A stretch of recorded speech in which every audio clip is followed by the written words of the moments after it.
I have been driving for the last 2 hours to the Marriott in Baltimore. My wife was there for a conference, and I was going to surprise her by dropping in and taking her to supper. Yeah, right. For the last 3 months, I have suspected my wife of having an affair with one of her co-workers. I just had the feeling that every time she was taking one of her business trips, training sessions, or conferences, she was really getting laid. Tonight, I was going to catch her in the act and end it all. My wife, Megan, and I have been married for 14 years. We have 2 beautiful children, Sarah, 12, and Todd, 10. Right now, they are staying with my mother. Megan and I had gotten married right out of high school. We dated the last 2 years of school, and it was a natural move into marriage. She was bright and always happy. She wore her brown hair long, was thin, and had strong, angular facial features. There was not an ounce of fat on her. I always thought we had a strong marriage until about 3 months ago. It was just little things, and nothing I could really pin down. I hated to ask her about it or confront her because I was afraid of looking paranoid or jealous. Today's meeting was close enough that I could unexpectedly drop in and maybe catch her in the act. I took my suit bag with me to the counter. Hi, I'm Phil Jenkins. My wife, Megan, is here for the insurance conference and is in room 214. She said I could pick up a key here. After checking the computer, the clerk got a key. Could I see some identification, please? No problem, I said, showing him my driver's license. I was nervous as hell as I walked to the elevator. What was I going to do when I caught her? What was I going to say? Should I knock or just walk in? Will she have the safety latch on? Will she be alone? Will she even be in the room? As I walked down the hall, I decided to just put the key in the lock and try to open the door. I would have to see what happens after that. I tried to be as quiet as I could after unlocking the door. I opened it and found Megan sitting at a desk with her briefcase open, doing paperwork. She turned around with a gasp. Damn it, Phil, you scared me to death. What the hell are you doing here? Honey, I had a little spare time and thought I would drop in and take you to supper. Great. You were staying the night, aren't you? I sure could use a little company. She walked over and gave me a big kiss. Well, it looks like my great plan to catch my cheating wife was a complete bust. Do we have time for a quickie before we go to eat? I hopefully asked. Hey, I have to take a shower first, but I'll tell you what. How about a quickie before I shower, and after we get back from supper, we will have all night to do whatever you want. Megan undressed and dropped her clothes to the floor. She came over and knelt down in front of me. I was glad I was wrong about her cheating. I loved this woman and didn't want to lose her. We had a small session there that should hold you until after supper. With a big grin on her face, she turned and went into the bathroom to take her shower. I put myself together and sat on the bed. Megan's toiletry case was sitting on the dresser, and I went over to see if she had a few aspirin to get rid of my headache from driving. I didn't find any pills, but in the side pocket of her case, I noticed something strange. I slowly pulled a pack of 6 condoms from the case. I held them in my hand as I sat on the bed. After Todd was born, Megan went on birth control pills. They made her throw up when she took them, so we decided that I would get a vasectomy. Since then, we had not used any birth control. It was nice not having the hassle of condoms or pills. Of course, now the question is, what the hell are these doing in her toiletry case? I am not stupid and quickly came to the conclusion that my wonderful wife was indeed cheating. Now I didn't know what to do. Rummaging around in her case, I found a couple of safety pins she kept for clothing emergencies. I took one of the pins and carefully poked a hole through the middle of each of the rubbers. I replaced them just as I found them. She was still in her shower, so I took my cell phone and called a friend at home. Freddie, this is Phil. I need you to do me a favor for me. No problem. What do you need? Wait about an hour, then call me on my cell and tell me a pipe burst at the school and they need me as soon as possible. Actually, all you have to do is call, and I'll fill it in at my end. Got it? I'll call about 7. CYA, buddy. I decided I really didn't want to spend the night with my wife. I was sorry that we did what we did already and did not want to add to it. I would be able to think on the drive home. I knew I had to do something, but at this point, I did not know what. As Megan got out of the shower, it was all I could do not to confront her. I was burning up inside and wanted to hurt this woman, who was my wife, in some fashion. I'm not a violent man. I never lose my temper and try to stay cool under any situation. I also figured out it was better if I did not let her know that I was aware of her infidelity. By the time we got to the dining room, I was totally depressed. Order anything you want, dear. I can expense it. Well, I'm not really that hungry. I think I'll just have the small fillet. That sounds good for me too. How about a bottle of rosé to go with that? After the waiter took the order, I couldn't help myself. I had to probe a little. Megan, are you happy with the way our marriage is going? Of course, I have a nice home, 2 great kids, and a husband who loves me. What more could I ask for? Oh, I don't know. I guess I just wonder sometimes if I am doing everything possible to keep you happy. I feel so lucky to have such a fabulous lady for a wife. Sometimes I have to pinch myself to believe it's real. Oh, you silly goose, that's why you drove all the way down here to see me? Well, I don't think you have anything to worry about. I'm happy and content, and you're doing all the right things. A woman couldn't ask for a better husband than you. The waiter brought our dinners, and we made small talk about nothing throughout the meal. Just as plates were being taken away, my cell phone rang. I excused myself and went into the lobby so I wouldn't disturb any other diners. I waited a few minutes and went back in. That was Freddie. A water pipe broke at the school. I really have to get back there as soon as I can.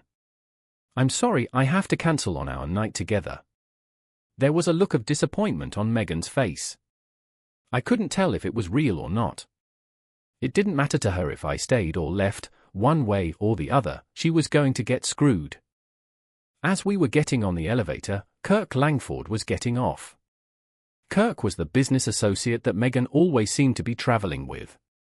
Oh, hi, Megan. I stopped by the room to see if you wanted to get some supper, but there was no answer. I see why now. He held out his hand. Kirk Langford, and you must be Phil. Megan talks about you all the time. Phil came down for the night, but an emergency came up, and he has to go back. Guess I'll have to sleep alone again tonight. It was hard shaking hands and feigning a nice smile. As we were riding up in the elevator, I had to bring up the subject again that was eating at me.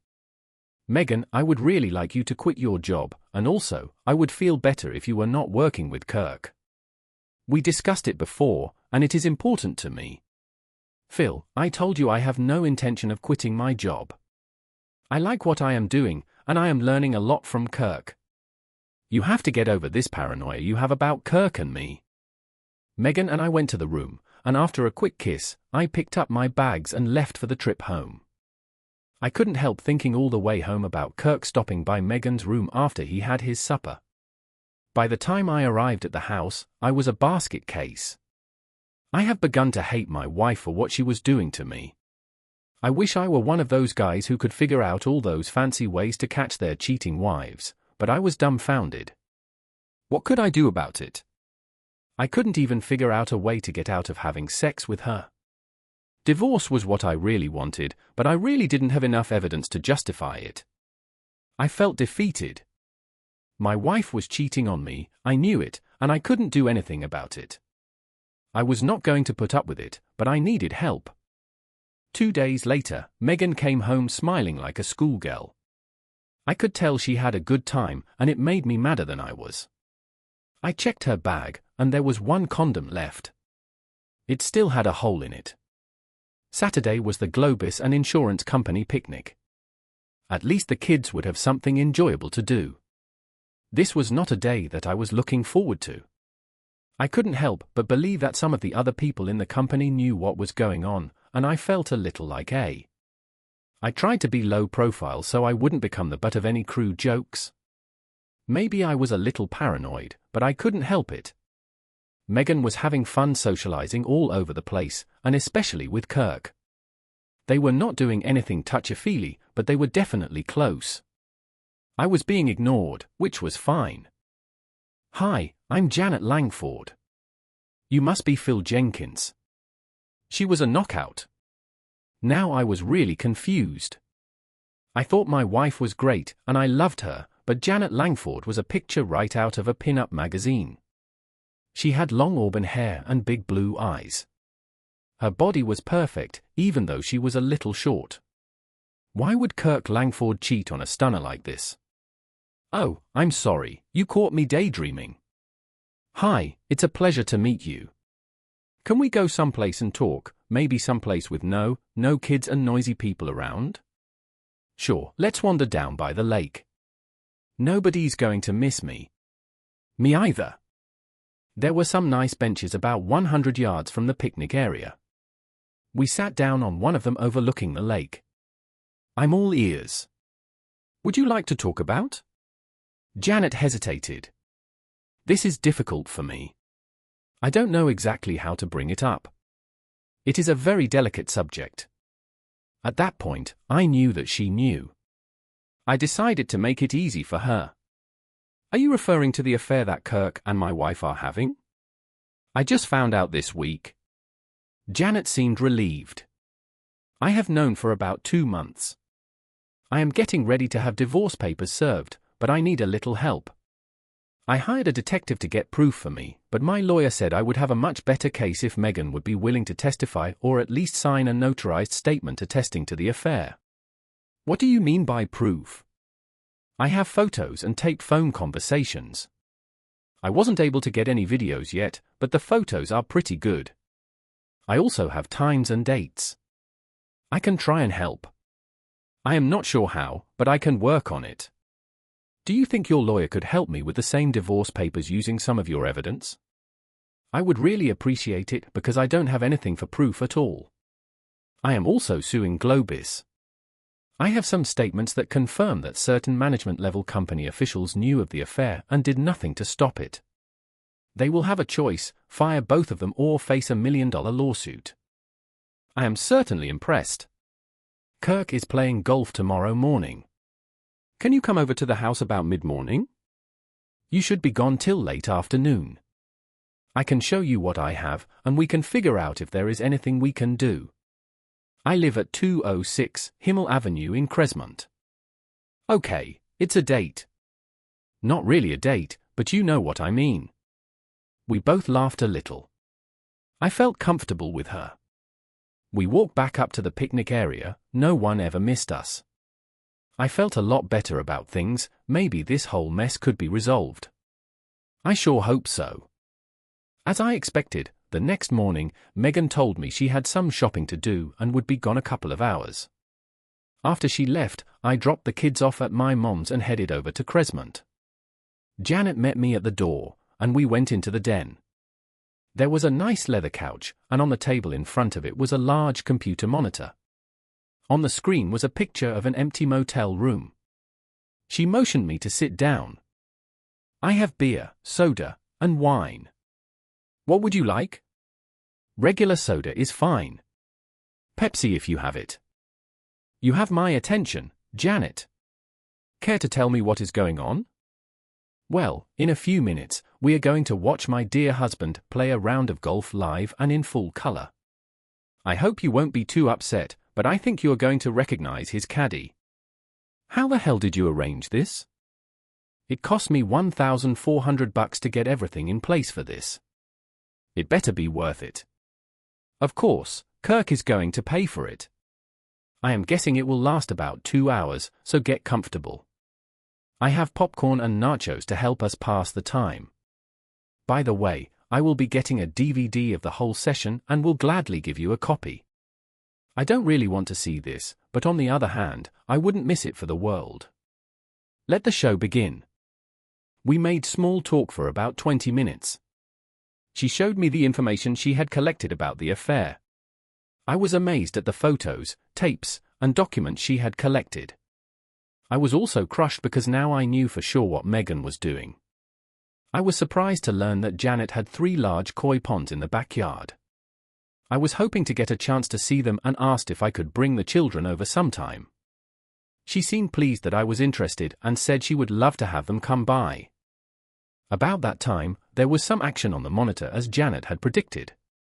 Kirk and Megan walked into the room and immediately started to undress. There was no small talk and no foreplay, they just stripped down and jumped on the bed.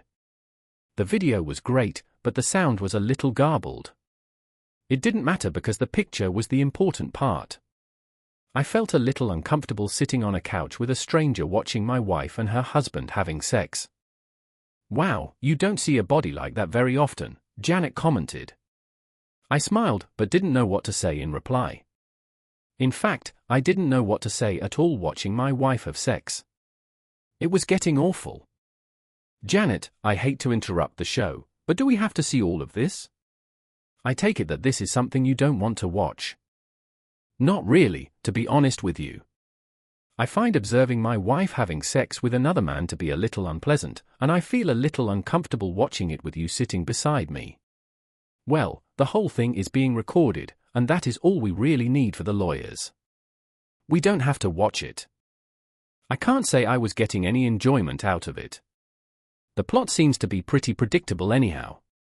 "Are you going to go home or what?"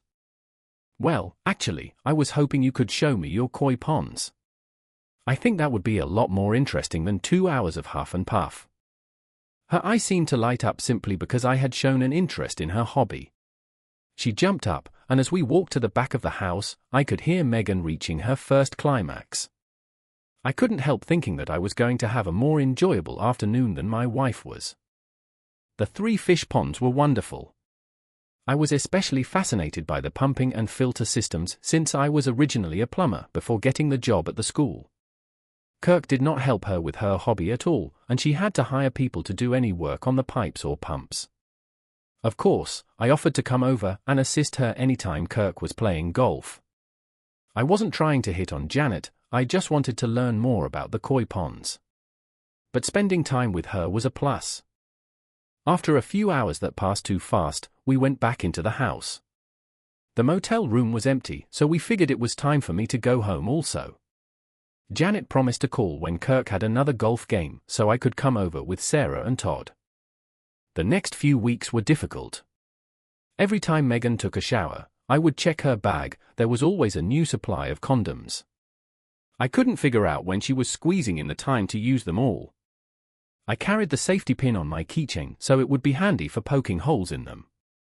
Any day now, I was expecting Megan to make a surprise visit to her sister on the evenings after Kirk had a golf game. The kids would tell Megan about their visit to the koi lady, but she never seemed to be interested. They would show her pictures of the fish they had drawn and tell her about the names they gave all the fish. She never made the connection between Kirk's wife and the koi lady. She seemed to be relieved that I was able to keep the kids occupied while she was having sex. I made 2 more attempts to get her to quit her job and stop seeing Kirk. Both times, I got the same turn down, and the second one was nasty. I was also making excuses for not having sex with her, and she responded with a few catty digs about my masculinity. It stung a little but made everything I was doing easier to justify. Finally, on a Tuesday night, she dropped the bomb. "Phil, I am feeling really stressed out lately. I'd like to take a few days off from work and visit my sister for about a week. Do you think you could watch the kids while I unwind a little?" "Hey, I understand. You have been putting in a lot of overtime and late nights. I think it would be a good idea for you to relax. A trip to your sister's is a lot better than a year with a shrink. Go ahead and have a good time. I'll take care of everything. I'm glad you understand. All the extra work is for the good of the family, but I think I might have overdone it. I had a hard time sleeping that night thinking about all the things I had to do the next day. I was glad this time had finally arrived. Megan's sister Nancy and her husband Brad lived about 3 hours away. Brad was an okay guy but was completely a jerk when Nancy said jump, Brad jumped. The interesting thing about the town where they lived is that there are 2 abortion clinics. Of course, I had the names, addresses, and hours of operation for both of them. I had even familiarized myself with the terms of agreement that were required for service at each of them. They both required a 2-day cooling-off period. That meant that the soonest that Megan could have a procedure scheduled was Friday, assuming her first appointment was on Wednesday. I figured she would try and get it all done as soon as possible, so she would have a few days to recover before coming home. That gave me about a day and a half to get my plans laid out. No problem. After Megan took off on her rest and recuperation trip, I started setting things up. I had to explain to my folks what was going on. It was difficult for me to admit that I had failed as a husband, but they understood and offered their support. The kids enjoyed staying with them, and Dad's truck would come in handy for moving Megan's things out. The lawyer would have all the paperwork ready for me to pick up on Thursday morning. Janet's paperwork was also ready, and she was planning on serving Kirk at the same time I served Megan. The only problem I had was that I felt I should give Megan one last chance to make things right. I didn't hold out much hope, however. Dad and I stayed busy the rest of the day packing Megan's things. Thursday morning, after a 3-hour drive, I arrived at the first clinic. It was a strikeout that left only one more. It was called the Family Planning Center. I approached the receptionist with as much confidence as I could muster. "Hi, my name is Phil Jenkins. My wife Megan said I had to come and sign a consensual agreement form." "What kind of form?" "I am sorry, I don't know the exact name of it, but apparently it is a form that states that I understand everything that is going on and I am in agreement with it and will not sue or anything like that." "Hold on a minute. That was Megan Jenkins, right?" "Yes." "Do you need identification or anything?" She shook her head no as she clicked away on the computer for a few seconds. "Her sister signed for her, but your signature would really be better." "Hold on a minute while I get the file." Jackpot! Now I just have to get through the next 2 minutes. She placed the form in front of me and asked me to sign just below Nancy's. I noticed that the actual procedure was scheduled for Friday morning at 11 a.m. and they were to be there an hour early. "Do we owe any more money on this?" I asked as I took out my checkbook and placed it on the counter. "No, your wife paid the full amount, $800 in cash. There is nothing else due at this time." "Thanks a lot. I appreciate your help. It makes it a lot easier." You would not believe the overwhelming welcome I got when I arrived at Nancy and Brad's place. It was so phony, it was actually funny. Megan started out, "Phil, this is a wonderful surprise." "What are you doing here?" "Well, Mom and Dad wanted to keep the kids for a few days, so I took some sick leave and decided to pop in on you guys.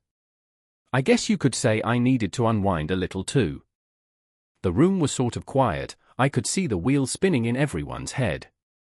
I put them on the spot, and now they had to wiggle out of it. I saw Nancy nod to Brad to join her in the kitchen. Megan was making small talk about nothing in particular. After a few minutes, Brad came back into the room. "Phil, I got a great idea. I can get off work tomorrow, and I'll borrow my buddy Jack's bass boat. We can get out of here early and spend the day on the lake. That way, we won't be bothering the ladies." "How does that sound, buddy?" "Sounds great to me, Brad. A day drifting on the lake will make all my worries disappear. See if Jack can go with us." "Okay, I'll get everything set up." Everyone looked relieved at the way things worked out. We had an uneventful supper and sat around the rest of the evening chatting about nothing. There was no sex that night, of course, because Megan didn't want her sister to hear. Bright and early the next morning, Jack was out front with the boat. Brad was making lunch in the kitchen and filling the cooler with beer. We chatted around a bit while we were loading the truck and the boat. "Aren't you getting into the truck?" Brad asked, as I stood by the passenger door. "No, Brad, I decided not to go. I suggest that you make a day of it because I don't think you are going to want to face Nancy for the next few hours." Brad spent about 5 minutes arguing with me about going or not going until I finally had to get nasty with him. After a couple of well-placed swear words and a few physical threats, Jack and Brad took off. I went into the house and poured myself a cup of coffee. I found Nancy's cell and turned it off. Then I picked up the landline and gave my dad a call. He was always up early. Dad and I talked for about 2 hours. The call waiting tone chimed in about 6 times during our chat. Brad must have been trying to get through to Nancy for about 2 hours and then gave up. I heard Nancy and Megan getting up, so I said goodbye to my father and got ready for the fireworks. I cleared out the missed calls on the landline phone and turned Nancy's cell phone back on. In less than 2 hours, Megan and Nancy had to be at the family planning center in about 5 minutes. I was going to be face-to-face with 2 pissed-off Spitfires. I drank up the first pot of coffee, so I made a new pot for my love, wife, and her sister. "Phil, what the hell are you doing here?" Megan gasped. "I didn't feel like going fishing, so I decided to just hang around with you guys today. I thought we could go to some nice place for lunch together. I have to go back tonight, so I didn't want to spend the day with Brad and Jack in a stinky boat." No, that won't work. Nancy and I have some stuff planned for today. We would rather go by ourselves. I can go out with you anytime, but I only get to see Nancy a couple of times a year. Hell, you're going to be here all week, Megan. I think you can give me at least half a day since I drove all the way down here. You have the whole rest of the week to do your girly stuff with your sister. Nancy picked up her cell phone and went out of the room, hitting the speed dial on the way. Megan was sitting in the kitchen chair, slumped over as if she had just been hit with a truck. We could hear Nancy screaming at Brad over the phone like he had just committed the crime of the century. I felt sorry for the guy, but he married her. "Phil, I don't want to get nasty about this, but Nancy and I really don't want you tagging along today. We have our whole day laid out, and it doesn't include you, okay? Tell me what you have planned for today, and I'll decide. If I don't like it, I'll keep myself busy some other way. I still don't understand because you have the entire week here, and I only have today. You girls aren't meeting a couple of guys, are you?" "No, damn it, we are not meeting any guys. We just wanted to do some shopping for intimate stuff, bras, underwear, and sexy nightgowns. It's the type of items that we don't want you guys around gawking when we're trying them on. Well, most of those shops are in the mall, and I can keep myself busy doing other things while you are using the dressing rooms. I'll just tag along and stay out of your way. You don't have to worry about entertaining me. When lunchtime rolls around, I'll take you to some place fancy to make up for the trouble I caused you." Nancy was standing in the doorway, glaring at me. She didn't say a thing. Megan could see that she was not going to be able to reason with me and appeared to be ready to give up. They were both still in their housecoats. Finally, Megan stood up. "I have to go get dressed," as she walked out. Nancy looked over at me. "You're a real, you know that." A big grin crossed my face as she followed Megan upstairs. About 20 minutes later, the light on the landline phone came on. Somebody upstairs was making a call. The clock was ticking. They had an hour to get to the center. I was trying to figure out what my next move would be if they tried to leave without me. I would just follow them and make sure that they knew it. I didn't think they would try that. 20 minutes later, they both came down the stairs. "Okay, Phil, let's go shopping," Megan said with a little attitude. It was a little easier than I thought it would be. The upstairs phone call must have been to the family planning center, and I bet it was to reschedule the appointment. Since I said I was leaving that night, they probably figured the best way around the problem was to just wait until I left. I wasn't trying to stop Megan from getting the abortion, but I wanted to make it more difficult for her. I insisted on taking my car because I wanted to drive. I didn't want them ditching me someplace a few miles from the house. I pulled into a service station, I filled up the gas tank, checked the oil and water, and cleaned the windshield. It was the most time I ever spent servicing my car. They both just sat fuming. When we arrived at the mall, I parked far out so we would have a good walk. Once we were in the mall, I pretty much left them alone. I kept an eye on them but really could care less what they were doing or what they were buying. They didn't seem to be having any fun. They spent most of the time talking to each other and making gestures. They bought a few things just to show me they had been shopping. I tried to stay hidden but still keep them in sight. There was definitely some serious discussion going on. The time for the appointment passed. I had succeeded in delaying the inevitable. I knew she was still going to be getting the procedure, so I had no intention of interfering any further. Shortly after noon, they came back to the center court of the mall where I said I would meet them. We went to the Olive Garden for lunch and got back to the house about 2 p.m. There was not much conversation during lunch or on the drive home. I was smiling to myself the whole time. I knew these two hated me right now, and I didn't care. What a wonderful feeling. I helped myself to a beer and chilled out on the sofa. Brad finally got home, and for about 30 minutes, Nancy beat him verbally about the head and shoulders. He weaseled his way out the door and disappeared for a couple of hours. He was back by supper time. After the girls finished cleaning up, I asked Brad and Nancy if Megan and I could talk privately in the kitchen. Nancy gave me one of her sneers, and they both went into the living room. Megan was still upset with me because of what happened that day. I could tell she wasn't going to be easy to get along with. First thing, Megan, I would like to ask you one more time, will you please quit your job and stop seeing Kirk Langford? Her teeth clenched tightly, and it was all she could do to keep from hitting me. Damn it, I don't want to have to hear that ever again. I'm tired of you bringing it up all the time, and I refuse to even waste my time answering you anymore. You know the answer. It is the same as it has always been, and it will not change now either. Play a new tune or get the hell out of here. I reached into the manila envelope I had by the chair and pulled out a legal-size envelope. Okay, I said, I asked you at least 10 times in the last 2 months, and each time you refused to do as I requested. I had no other choice, Megan. These are divorce papers. All you have to do is sign them and mail them in.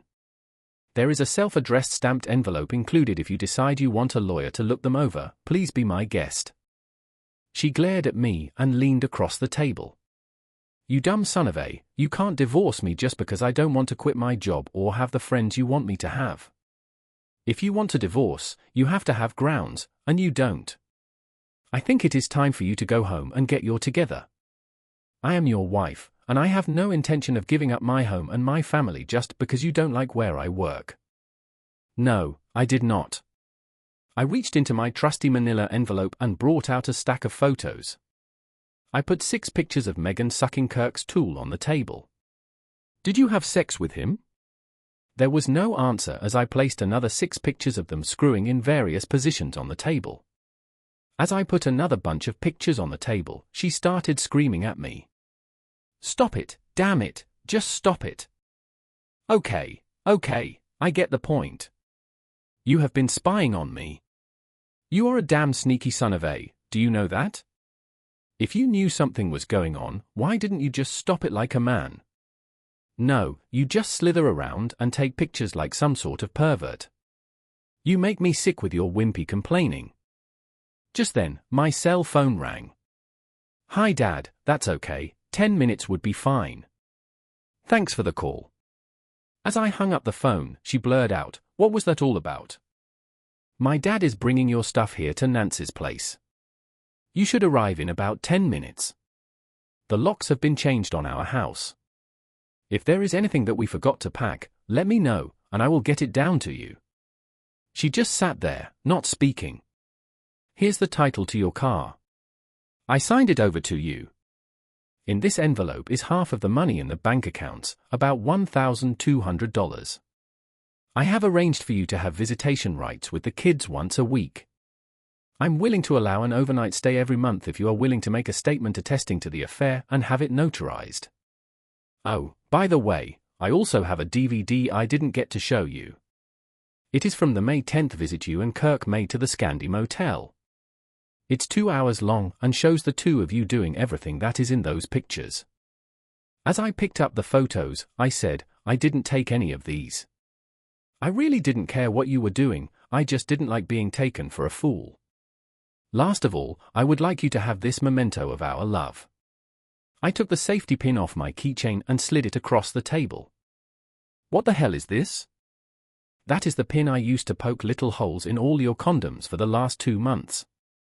Did you know you used 48 rubbers in the last 2 weeks alone?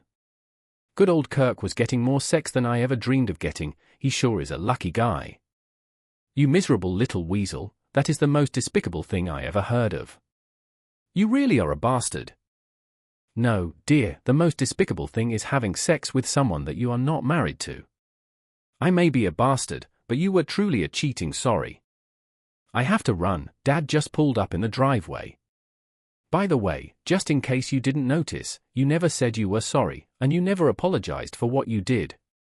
I don't think you deserve to be married to me. Goodbye, Megan, enjoy your abortion Monday. She finally started crying as I walked out of the room. Nancy ran in to comfort her, and Brad followed me out on the front porch. What the hell are you doing, man? Brad blurted out as he grabbed my arm. You two have been married for 14 years, you can't just throw that all away over a misunderstanding. Misunderstanding, Brad? Why did my wife come down to visit you and Nancy? He looked at his feet for a few seconds as if he was thinking. Sorry, Phil. Let me help you unload the truck. We had the truck unloaded in about 10 minutes. Megan was wailing the whole time in the kitchen. I didn't know what she was crying about, and to be honest, I really didn't care. Kirk and Megan were both fired from Globus the next week. Megan refused to sign an affidavit. The lawyer said he had a strong enough case without it. I didn't hear from my loving wife at all after that night. She did not come to see the children. They didn't seem to mind because they were forming a good bond with Janet. We spent a lot of time together as a family, mostly. There was no sex or even talk of it. We were not going to do anything that might jeopardize the divorces. The kids and I were learning a lot about Koi and having a great time doing it. At last, after 4 months, both divorces were final. Megan never fought hers, but Kirk went down kicking and screaming. He lost the house, all the investments, and ended up having to pay a large monthly alimony payment. A few days before Christmas, Megan came to the house with presents for the kids. I was polite and didn't do anything at all to ruin the holiday spirit. She stayed for about 2 hours and then left as quietly as she came. Nothing was said between us about the divorce or the affair. I put the house up for sale, and 2 months later, we moved in with Janet. Kirk took a job in Omaha, and Megan went with him. For months later, Kirk disappeared and didn't tell her where he was going. Megan moved back in with Nancy after Brad left for a job on the Alaskan pipeline. 2 months later, Nancy received divorce papers in the mail. I am sure that the two sisters are good company for each other. Janet and I are comfortable with each other. She adores the kids, and they feel the same way about her.